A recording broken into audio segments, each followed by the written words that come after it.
Jy sê nou vir my om Dawie vir jaar ook word, dink hy waarskynlik van die kalender afgekom, omdat daar so baie name is een dag vir jaar, of ek voel Dawie sê ook maar.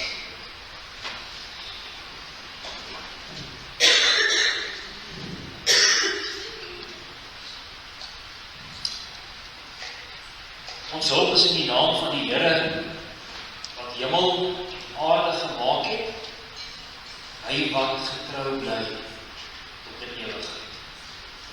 Verhef nou die harte tot God en ontvang sy groetseën hier in sy erediens. Genade, barmhartigheid, vrede. God ons Vader en ons Here Jesus Christus, deur die kragtvolle werk van die Heilige Gees. Amen.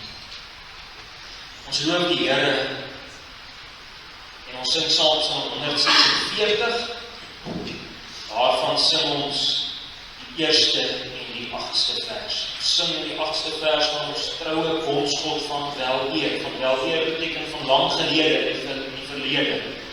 Hy is ons troue verbondsgod van al die geslagte tot in al die geslagte. Psalm 146, vers 1 en 8, en daarna bly ons ook staan terwyl ons geloof bely.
Wees en weduwees in hulle verdrukking te besoek en vlekkeloos te bewaar van die wêreld. Veral die woorde, die wet van die vryheid. Jakobus noem die wet van vryheid. En die wet is die wet van vryheid, want die wet gaan net oor ons dankbaarheid vir ons verlossing. Dit is belangrik, die wet is nie die rede hoekom ons verlos word nie. Want dan is die wet soos 'n swaard vir ons kop, en die wet sê vir ons, jy moet hierdie doen, anders gaan jy nie verlos word nie. Dis nie wat die wet is, en dan is die wet nie die wet van vryheid. Die wet verkondig aan ons Christus, dat hy die wet kom doen het. Daarom is die wet van vryheid. En dan is dit vir ons die reël vir ons dankbaarheidslewe. Daarom is dit die wet van vryheid. Kom ons lees dan die Here se wet saam met Eksodus hoofstuk 20. Toe het God al hierdie woorde gespreek en gesê: Ek is die Here jou God wat jou uit Egipte land uit die slawehuis uitgelei het. Jy mag geen ander gode voor my aangesig hê. Jy mag vir jou geen gesneede beeld of enige gelykenis maak van wat bo in die hemel is, of van wat onder op die aarde is, of van wat in die waters onder die aarde is nie.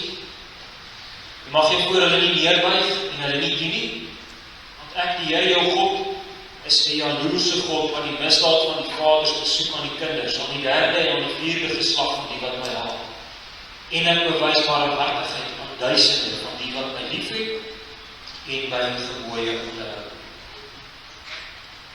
Jy mag die naam van die Here jou God nie uitelik gebruik nie, want die Here sal nie iemand sy naam uitelik gebruik nie ongestraf laat bly. Gedenk die Sabbatdag dat jy dit heilig. 6 dae moet jy arbei en al jou werk doen, maar die 7de dag is die Sabbat van die Here jou God.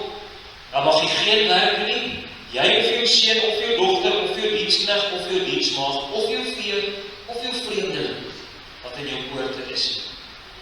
Want in 6 dae die Here die hemel en die aarde gemaak, die see en alles wat daarin is, en op die 7de dag het hy gerus. Daarom het die Here die Sabbatdag geseën en dit geheilig. Here jou vader en jou moeder, dat jy daar verleng mag word in die land wat die Here jou God aan jou gee. Jy mag nie doodslaan nie. Jy mag nie egbreek nie. Jy mag nie steel nie. Jy mag geen valse getuienis teen jou naaste spreek nie. Jy mag nie jou naaste se huis begeer nie. Jy mag nie jou naaste se vrou begeer nie, of sy diensknegt, of sy diensmaagd, of sy os, of sy esel, of iets wat van jou naaste is. Psalm 42 gaan ons antwoord. Die Here se wet, siel, dors na die Here. Wat in sin ons in hierdie psalm dat ons siel dors na die Here. Nie na die Here se wet nie, maar na die Here. Hierin is die Here se wet ook heilig en onbesmet. Ons sing in Psalm 119 die Here se wet is. Maar hier sing ons siel dors na die Here, want as hy die wet volbring het. Christus het hierdie wet volbring en daarom dors ons siel na hom. Die wet wys hoe ons dood is in ons sonde. Om Christus ons red hierdie dood. In vers 6 sing ons van die bespotting van die vyande, hier in Psalm 42, presies wat ons Here ook deurgegaan het op die kruis. Psalm 42, ons sing daar van vers 1 en 6, en daarna gaan ons saam bid. Oh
en in die getrouheid, en in die almagswerke, mag ons U kom dien vanoggend hier in die erediens.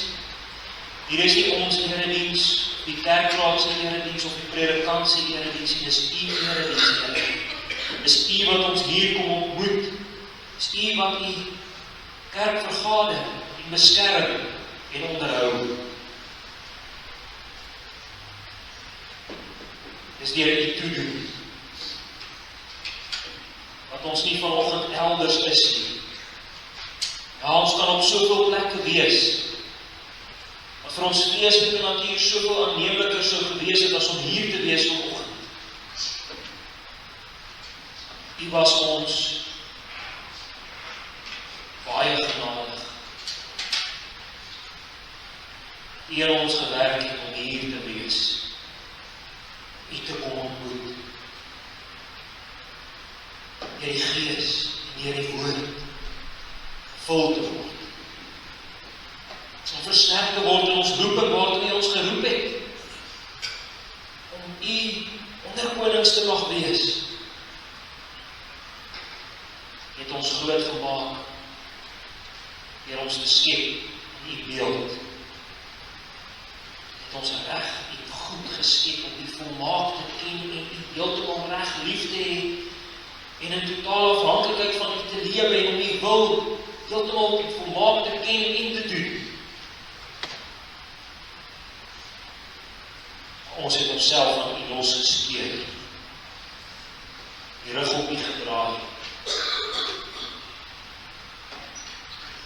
Sien dit duidelik rond in die wêreld waarin ons lewe.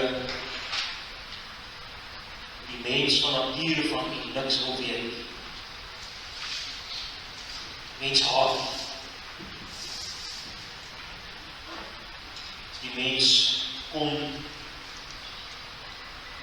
sal U doodgemaak het, elke keer weer doodgemaak. Ons wil self God wees, Here, ons sien die oorblyfsels daarvan in ons lewe nog so duidelik raak. Elke maal dink ons weer, ons kan op ons eie voete staan en ons kan self die dinge maak werk in ons lewens. Ons sal self regkom, ons het baie planne.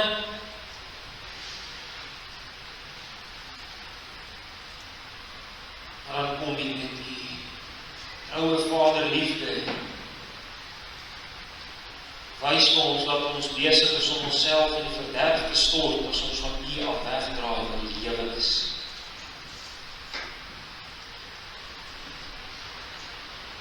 Hemelse Vader, werk tog kragtig in ons. Mag U met ons saam wees in hierdie erediens. Dis U erediens, Here.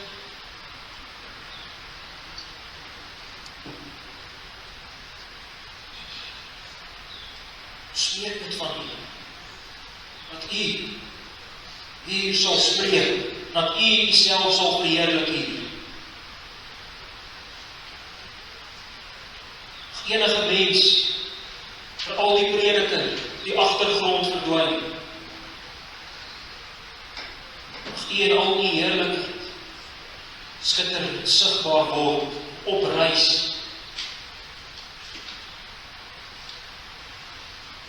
Kragtig deur die Heilige Gees, Here. Vul ons. Mag U woord diep in ons harte ingang vind, skeiding maak, as 'n murgebeen. Dit is die woord.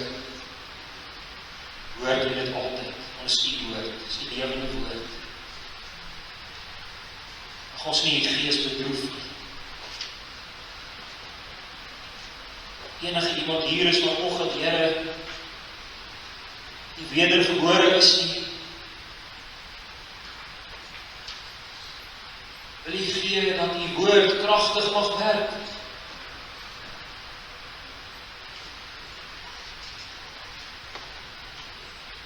Ruk die harte van klip uit. Gee vir ons harte van vlees.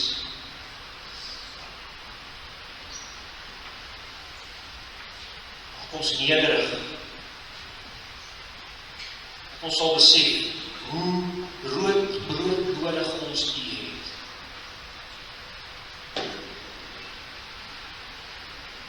bid hierdie bedes van U, Here. Ons weet, dis so groot dinge wat ons na U gebid het. Ons bid dit van U, want net U is die almagtige God, hierdie kan doen. Ons Here Jesus Christus se naam bid ons dit. Amen.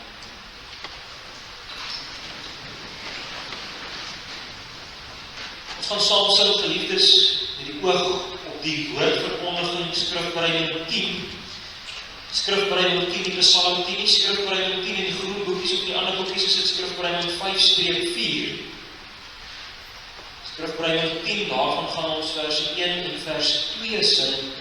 Net vooral op in vers 2, is Christus wat die skuld wou dra, die dood vir ons gesterf het, ja, wat opgewek in glorie sit, en altyd eer vir ons wil bid. Al die woorde met die oog op die prediking, wat altyd eer vir ons wil bid. Dis ons middelaar, ons Here Jesus Christus.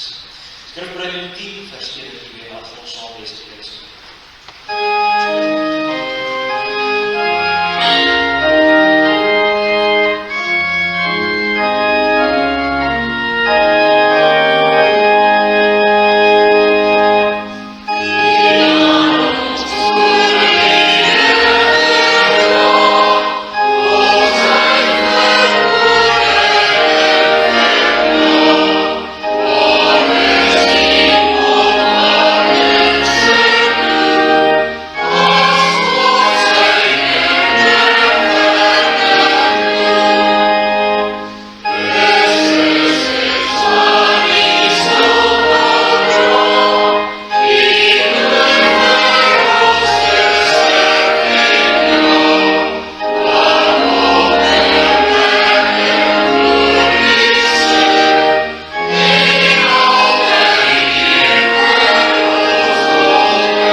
Jesaja hoofstuk 53 en daarna gaan ons lees uit Lukas 23.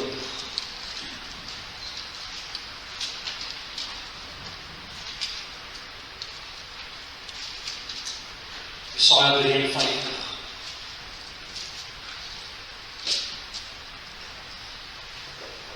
Vanaf vers 1. Wie het geglo wat aan ons verkondig is? En aan wie is die arm van die Here geopenbaar?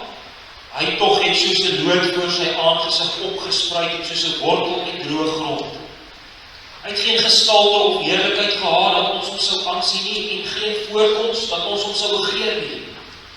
Hy was verag, deur die mense verlaat, man van smarte en bekend met krankheid. Ja, soos een vir wie mense verlaat verberg. Hy was verag en ons het hom nie geag nie. Nogtans het hy ons krankhede op hom geneem en ons smarte, die het hy gedra. Maar ons het hom gehou vir een wat geplaag, deur God geslaan en verdruk was. Maar hy is terwille van ons oortredinge teerboor. Terwille van ons ongeregtighede is hy verbrysel. Die straf wat vir ons die vrede aanbring was op hom, en deur sy wonde het daar vir ons genesing gekom. Ons almal het gedwaal soos skape, ons het elkeen sy eie pad geloop, maar die Here het die ongeregtigheid van ons almal op hom laat neerkom. Hy is mishandel, hoewel hy onderworpe was, en hy het sy mond nie oopgemaak nie, soos 'n lam wat aan die slagplek gelei word, en soos 'n skaap wat stom is vir sy steerders, ja, hy het sy mond nie oopgemaak nie. En die druk en die strafgerig is hy weggeneem. Onder sy tydgenote, wie het daaroor gedink dat hy afgesny is uit die land van die lewendes? Terwille van die oortreding van my volk was die plaag op hom. En hy het om sy graf by die goddelose gegee, by 'n ryke was hy in sy dood, omdat hy geen onreg gedoen het nie, geen bedrog in sy mond gewees het nie. Maar dit het die Here behaag om hom te verprys. Hy het hom krank gemaak. As sy siel 'n skuldoffer aangebied het, sal hy 'n nakroos sien. Hy sal nie daar verlê, en die welbehaag van die Here sal deur sy hand voorspoedig wees. Weens die moeitevolle lyde van sy siel sal hy dit sien en versadig word. Deur sy kennis sal my knegt die regverdige baie regverdig maak, en hy sal hulle skuld dra. Daarom sal ek hom 'n deel gee onder die grootes, en met die magtiges sal hy buit verdeel, omdat hy sy siel uitgestort het in die dood en saam met die oortreders getel was, terwyl hy tog die sonde van baie gedra het en vir die oortreders gebid het. Al in vers 12, hy is saam met die oortreders getel, en die sonde van baie gedra en vir die oortreders het hy gebid. Ook vers 10 waar staan, hy het sy siel as 'n skuldoffer aangebied. Sy dood was 'n offer. Hier word dit alreeds geprofeteer. En blaai ons na Lukas Evangelie toe, Lukas 23, waarvan lees ons saam vanaf vers 32. Vers 23, lees saam vanaf vers 32.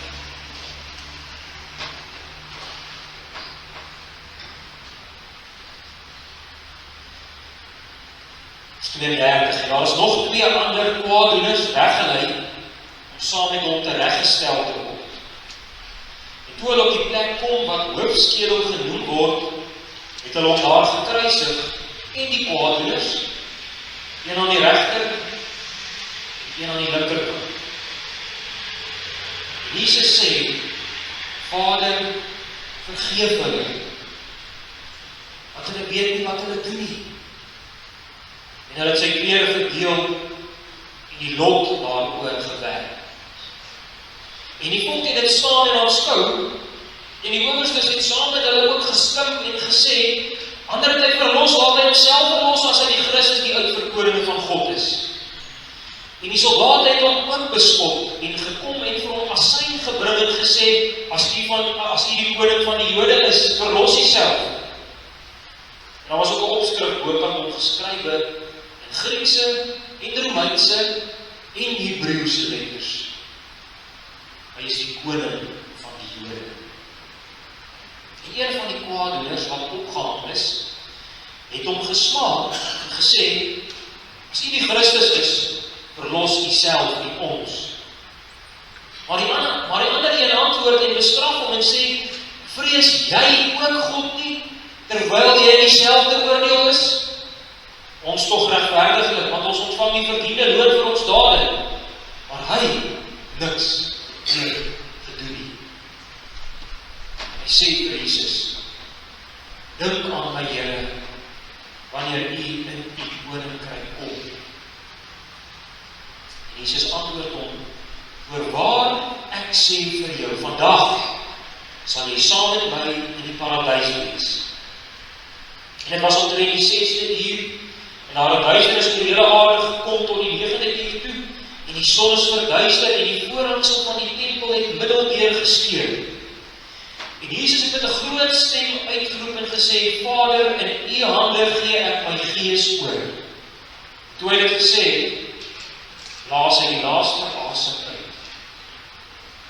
En toe die hoofman oor 100 sien wat daar gebeur, het hy God verheerlik en gesê, waarlik, hierdie man was regverdig. En die hele skare wat vir hierdie skouspel by mekaar was, het op hulle borste geslaan toe hulle sien wat gebeur het, en hulle het teruggegaan. En al sy bekendes het ver weg gestaan, ook die vroue wat hom van Galilea gevolg het hierdie dinge gesien. Al die eerste kruiswoord, Vader, vers 34, vergeef hulle, want hulle weet nie wat hulle doen nie. En ook die tweede kruiswoord in vers 43, voorwaar ek sê vir jou, vandag sal jy saam met my in die paradys wees. Here Jesus Christus word gekruisig, dis al wat die Christene denk ek, Vrydag, Paasfees, Goeie Vrydag word dit ook genoem, deur Jesus Christus word gekruisig. Op 'n plek wat genoem word hoofskedel. Die ander Afrikaanse vertalings vertaal dit met kopbeen, dis die plek wat hulle dit doen. Ons kan ook net sê jou skedel, kopskedel. Dis wat die naam Golgotha beteken. Golgotha beteken hoofskedel of kopbeen. En dit is nog 'n interessantheid, ons hoor baie keer die Engelse woord is Calvary, en dis afkomstig van die Latynse woord, ek weet nie presies hoe spreek is dit uit nie, maar dis Calvaria of iets soos daai lyn, en dit vertaal, of die vertaling daarvan in Latyn, dit beteken kopbeen of hoofskedel, dis waar Calvary vandaan. En sommige beweer dat die plek so genoem is, hoofskedel of kopbeen, vanweë die dubbeltjie waar dit op was, gelyk en dan soos 'n skedel of 'n kopbeen. Ander mense beweer weer, dis die plek se naam is so genoem vanweë al die kruisigings wat daar gebeur het. Dan kan mens jouself 'n bietjie die prentjie indink. Mense is net so gelos daar op die kruising, baie mense is eers afval begrawe nie. Dis 'n plek wat vol skedels was. Miskien is dit waar die naam vandaan gekom het. Wat er ook al die geval is, op hierdie plek, hierdie onaangename naam, terwille van hierdie afgrysing, word ons Here gekruisig.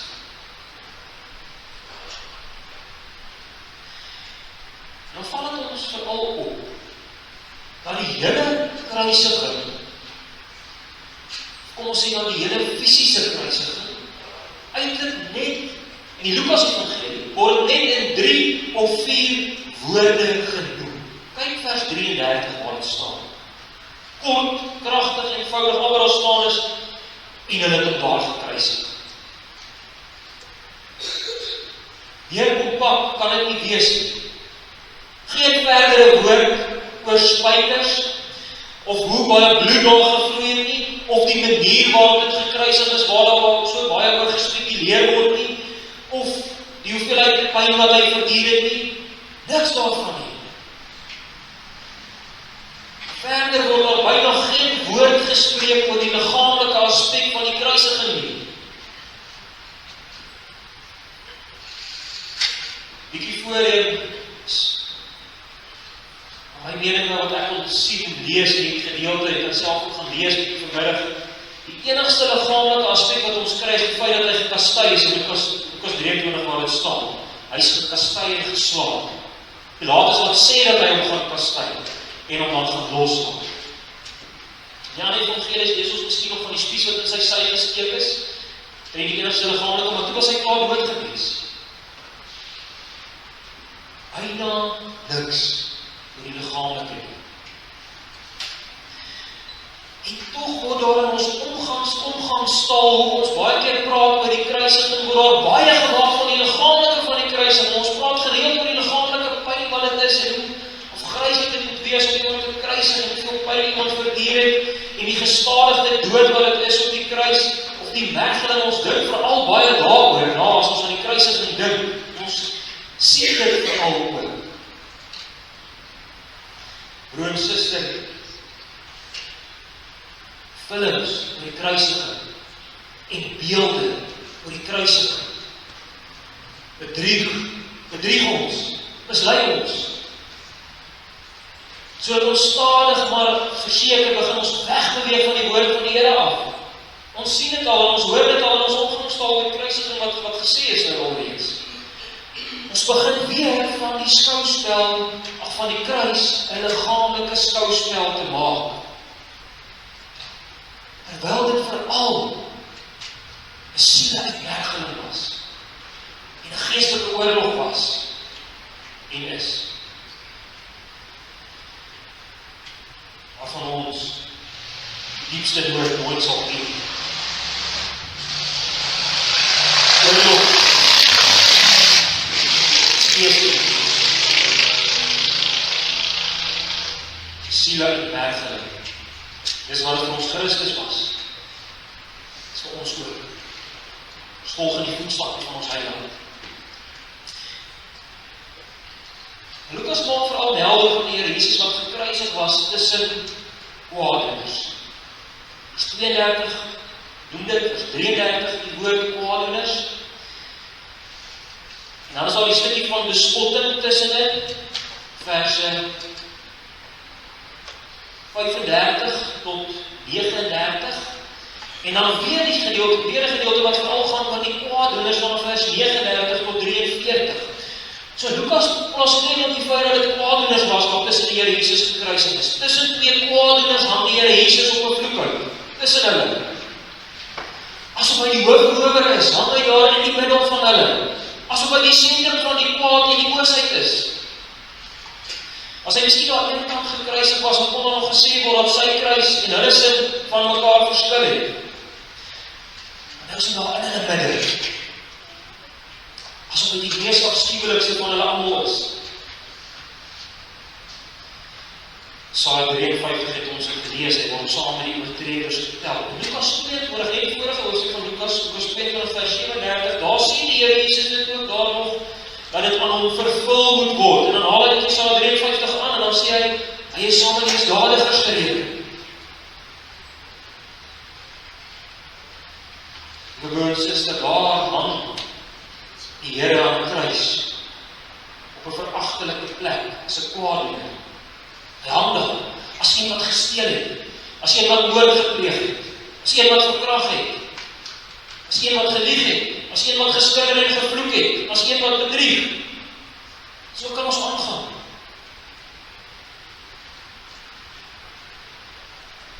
Amen, vir ons, wat kwaad het. Hy hang daar vir ons wat steel, vir ons wat skinder, vir ons wat kwaad spreek, vir ons wat spot, vir ons wat mense bedrieg. Is daar is 'n kwaadoener. Dis sy veragting, en waar hy sy bespotting kom. Hy word as 'n nikswerk krimineel geag. En dit terwyl hy onskuldig was.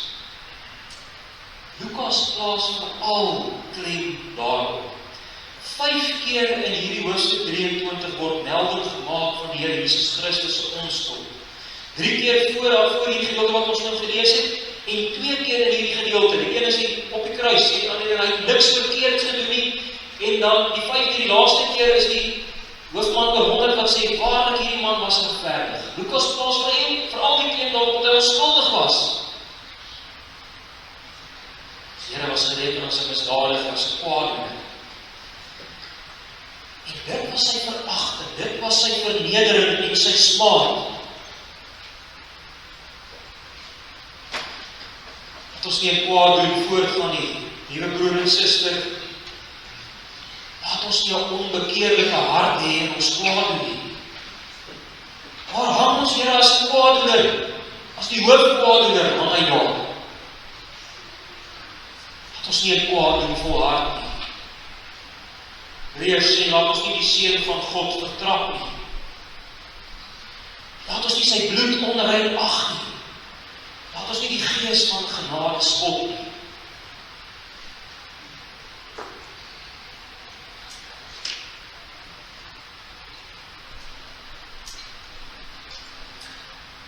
Terwyl die Here Jesus daar gekruisig word, tussen die kwaadoeners, lees ons dat hy bid. Selfs in sy diepste vernedering kan hy nog altyd bid. Luister, wat is gebed nie 'n kosbare skat van ons Here af nie, nog altyd kan ons bid. Niks kan ons weerhou van ons hemelse Vader om tot hom te bid, niks. Nou net hier in die Lukas Evangelie lees ons hierdie woorde van ons Here Jesus wat bid, hierdie eerste kruiswoord. Die eerste kruiswoord van ons Here Jesus, wat is redelik bekend, dat die Here Jesus 7 kruiswoorde gespreek het toe hy op die kruis was. Hier in die Lukas Evangelie het ons nou 3 van hulle gelees, ons gaan net by 2 van hulle stil. As mens al die evangelies by mekaar sit, dan lees ons van 7 keer wat hy gespreek het toe hy op die kruis was. En dit staan bekend as die 7 kruiswoorde. Hierdie een is die eerste, ons het nie presies die volgorde, weet ons nou nie presies nie, maar ons kan toch wel 'n orde daarin aflei.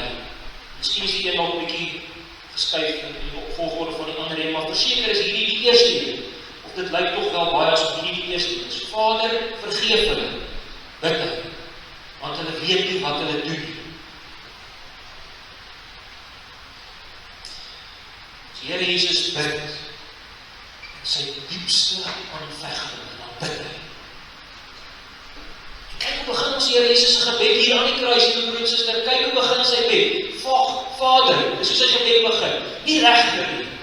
Nie regter wat nou kon oordeel nie. Vader. In sy diepste smarte en aanvegtinge mag hy nog altyd weer op my Vader het. Sien jy die wonder geliefde van om in Christus te wees? Sien jy die lewe van om in Christus te wees raak? Nooit hoef ons te twyfel daarom dat ons 'n hemelse Vader het. Hemelse Vader wat getrou wil sorg, wat 'n beheer is altyd. Sy voorsienigheid oorskadu ons hele lewe. Wat 'n skat om te mag bid, Vader. Hier in ons Here Jesus Christus se diepste stryd, weet hy het 'n Vader. Hy weet hy het 'n Vader, en sy Vader sorg vir hom, en sy Vader is in beheer. En hierdie diepste aanvegtinge van hom.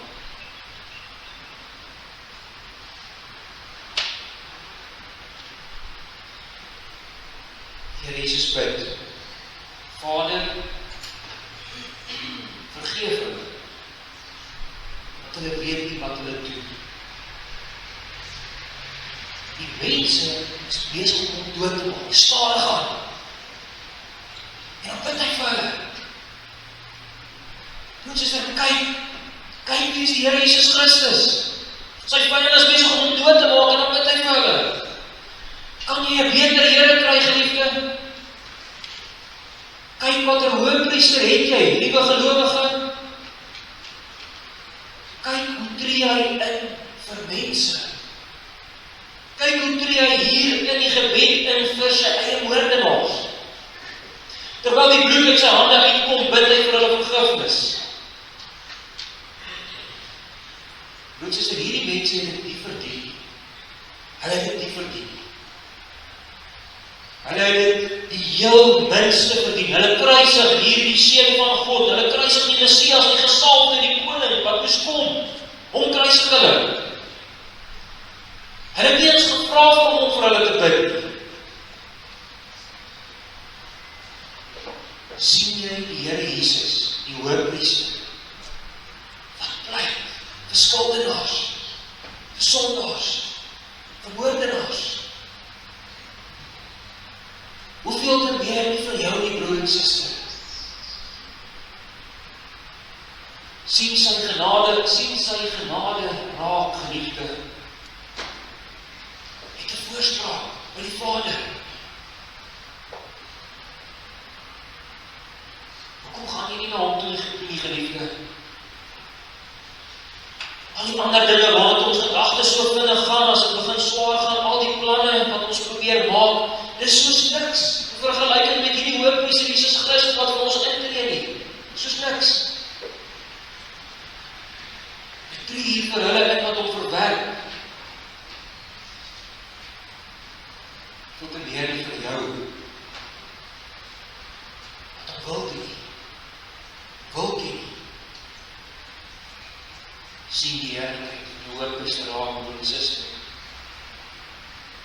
Let ook op, geliefde, wat bid die Here Jesus vir hulle? Hy bid vir hulle vergifnis. Vader, vergewe hulle. Hy bid nie dat hulle mag besef wat hulle doen. Is dit nie baie keer wat ons sal wil hê, ek mag hierdie persoon net besef wat hy my aandoen. Dis nie wat die Here Jesus hier bid vir hulle nie. Of hy bid nie dat hulle verstand verlig mag word nie. Of dat hulle mag ophou met hierdie boosheid nie. Dit bid hy nie.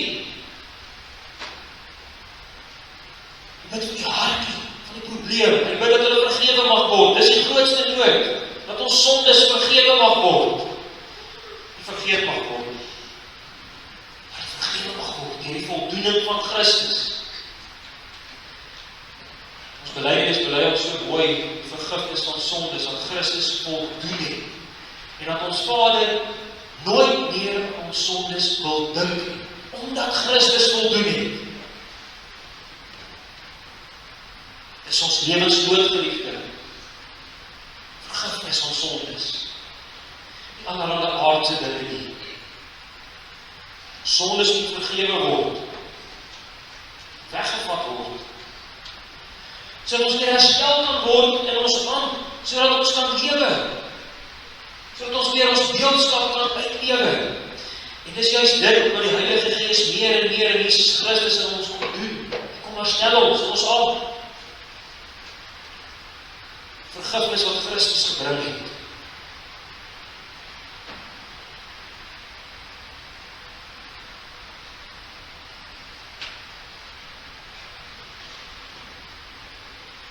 Lukas Evangelie plaas vervolgens ook baie klem op die bespotting wat die Here Jesus deurgegaan het. Ons het reeds genoem vers 38, 35 tot 29.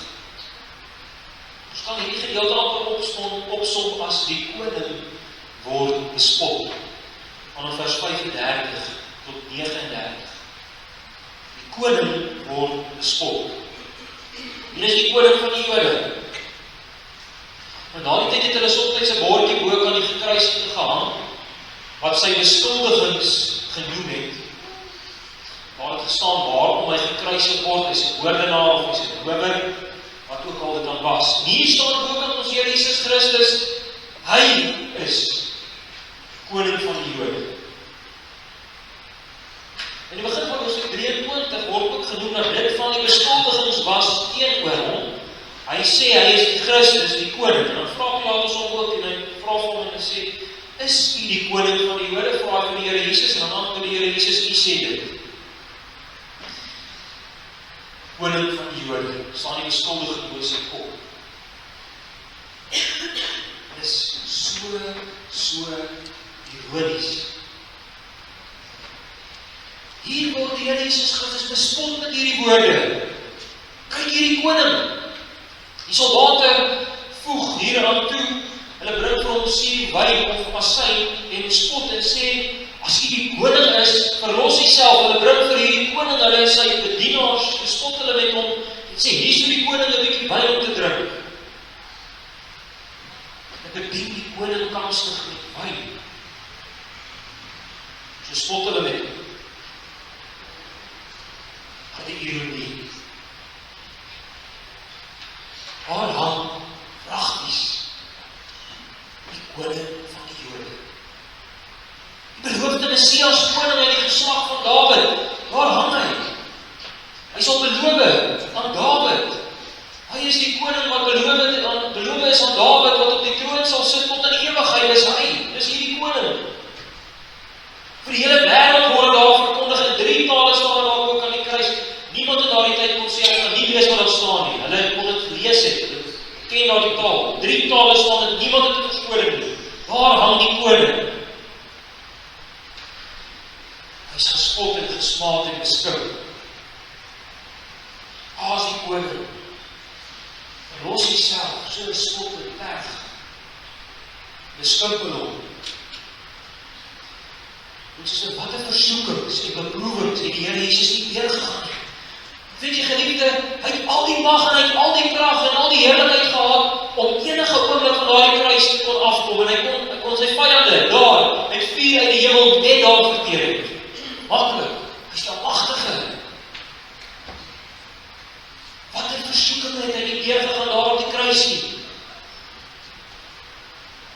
En hy weerstaan dit. Hy verlos homself van daardie kruis af. Hy kom nie van daardie kruis af nie. Hoekom nie? Dit is die wil van ons Vader. Dat hy ons vloek ten volle dra. Dat hy die toorn, dat hy die heilige woede van ons sondes daar dra. Hy gaan die dood in. Dis wat die sonde gedoen het, die sonde het die dood voortgebring. Waarom mag hy nie verlos word van hierdie kruis nie? Want die dood moet oorwin word. Dis wat dit nodig was om jou vry te koop, geliefde. Die dood van die Messias koning, daardie kruis. Hy kom dra daar die volle vloek, die vernedering en die bespotting vir ons sondes. Hy bring die volle offer. Was hy totaal onskuldig, kom hy nie van daardie kruis af. Hy verlos homself. jou te verlos. So kom hy dit doen. Dis 'n ware koning. Ons sê, dis 'n ware koning. Hy is nie 'n breedaard wat onregverdig heers nie. Hy is 'n beloofde koning. In die Ou Testament is hy al beloof. Sy onderdane self verlos. Dis 'n koning. Dis 'n koning.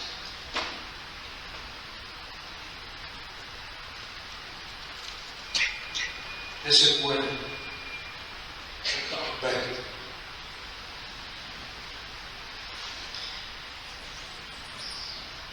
En laastens is verse 39 tot 43. Dis weer terug by die kwaadoeners aan weerskante van die kruis. Markus Evangelie doen hulle rowers.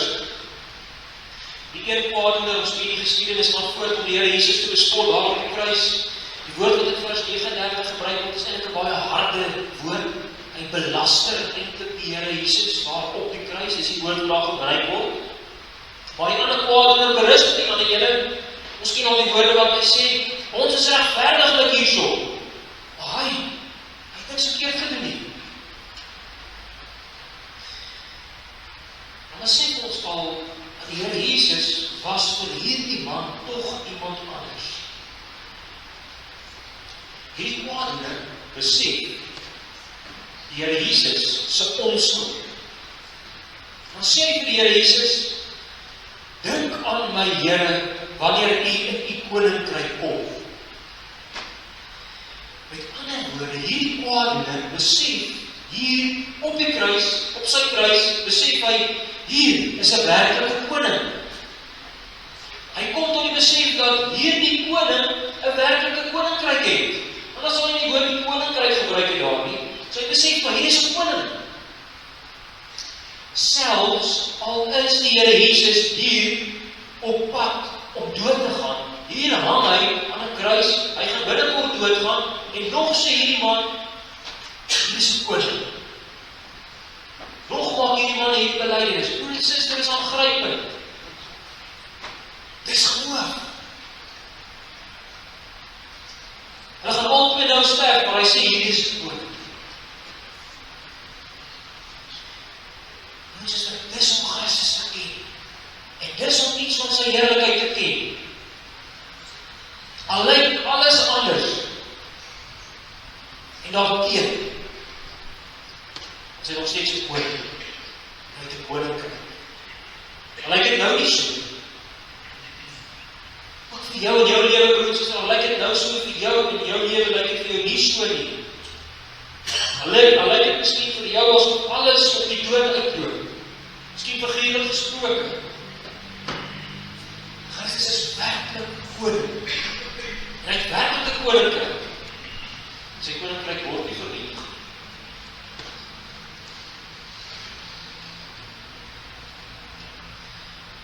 Ken ons bekende antwoord van die Here Jesus aan hierdie man? Voorwaar ek sê vir jou, vandag sal jy saam met my in die paradys, nie môre nie, vandag. Die lewe is Christus, ja, soos Paulus skryf in Filippense, maar die sterwe is werklik wins.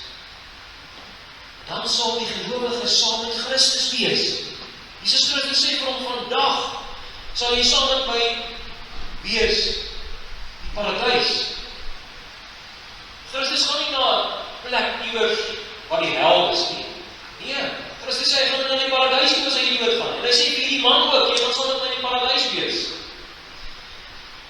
Sien jy wat die paradys is so? Paradys is nie die idylliese prentjie wat ons baie keer uitdink en baie keer vir onsself indink van vakansie en baie rykdom en beelde nie. Paradys is Christus. Dis wat hy vir ons sê, vandag sal jy saam met my die paradys wees. En soos ken jy iets van hierdie paradys nou al reeds.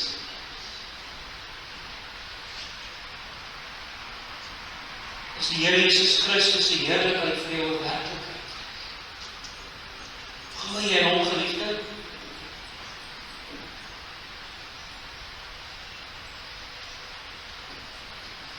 Kyk, wat is die belofte vir hierdie man wat sy hele lewe so te sê gemors het?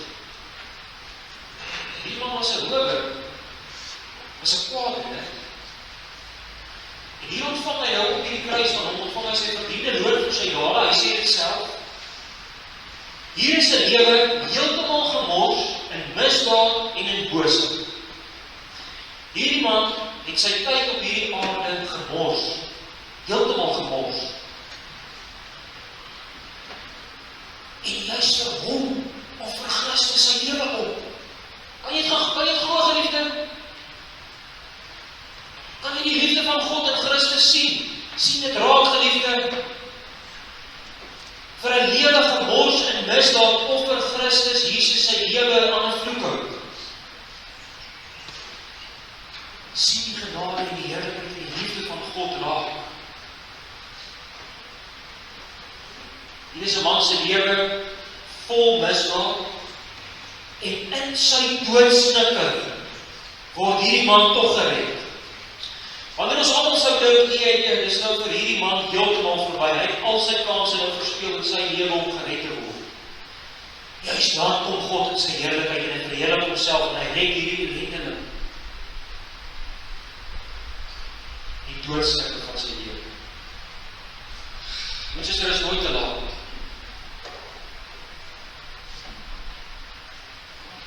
Ons al baie mense wat sê, ek sal eendag my lewe regmaak met die Here.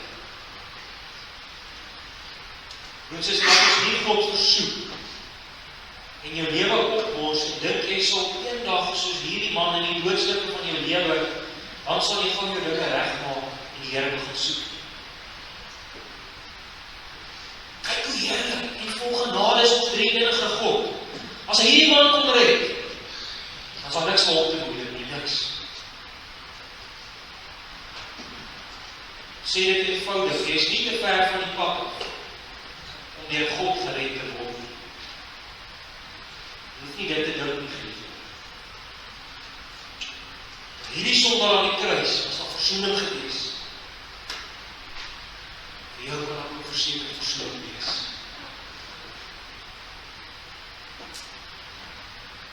Die koning, die beloofde Messias, Christus, het homself geoffer mense soos ons. Sien jou hoëpriester raak, geliefde, wat vir jou intree. Met sy perfekte offer. En bid vir sy kwaaddoeners. Moenie daaraan twyfel dat hy vir jou intree en vir jou bid nie. En die dood oorwin. Wat 'n koning het jy nie. Hy is nie 'n breedaar nie. Hy is 'n koning wat homself offer. Is sy onderdaag. Lewe in hom, geliefde, het jou herstel. Elke dag, elke oomblik volhard en wees vertrou in jou roeping, om jou middelaar Jesus Christus te lewe en hom te verheerlik, elke woord, elke dag, elke gedagte. Amen. Kom ons antwoord en ons Psalm 31. Psalm 31, hiervan gaan ons in die eerste en die vierde vers. Psalm 31, waarvan die eerste en die vierde vers, en dan gaan ons saam bid met dan.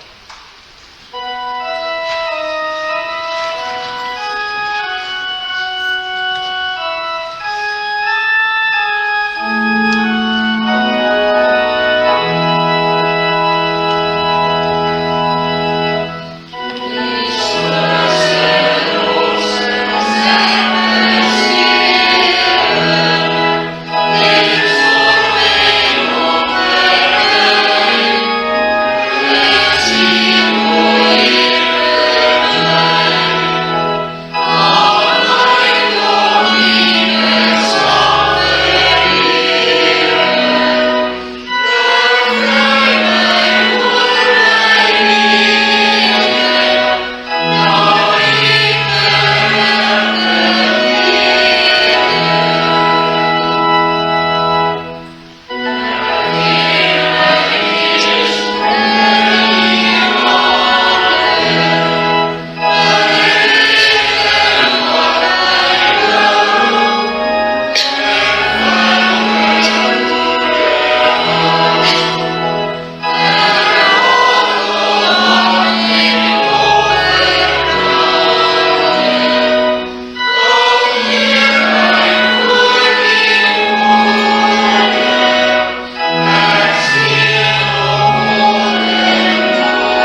die naam heilig.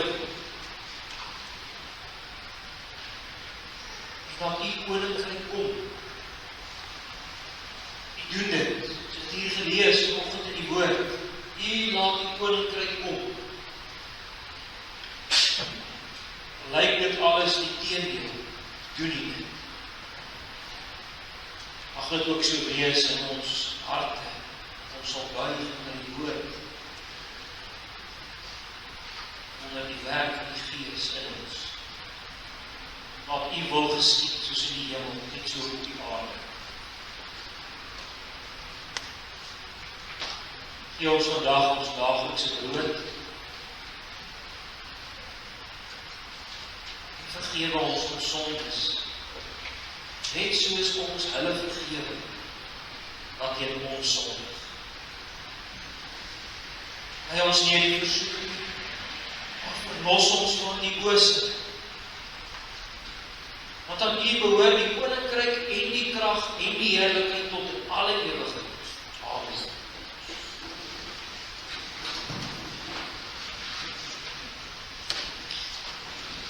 Die Here gaan ons wegstuur in sy groot genade om die erediens te gaan voortsit met sy wegstuurseën. Maar daarvoor sing ons Psalm 18, waarvan die eerste en die 8ste vers.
Gemeenskap van die Heilige Gees, sy met die almal.